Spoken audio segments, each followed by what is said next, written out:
ब्रह्ममुरारिसुरार्चितलिङ्गं निर्मलभासितशोभितलिङ्गम्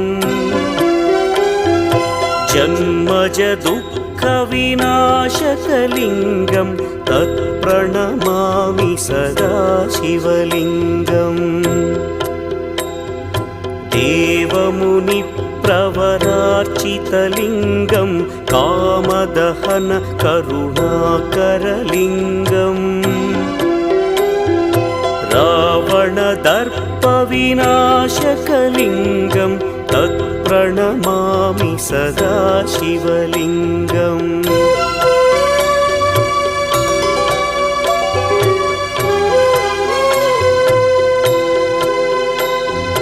सर्वसुगन्धसुलेपितलिङ्गं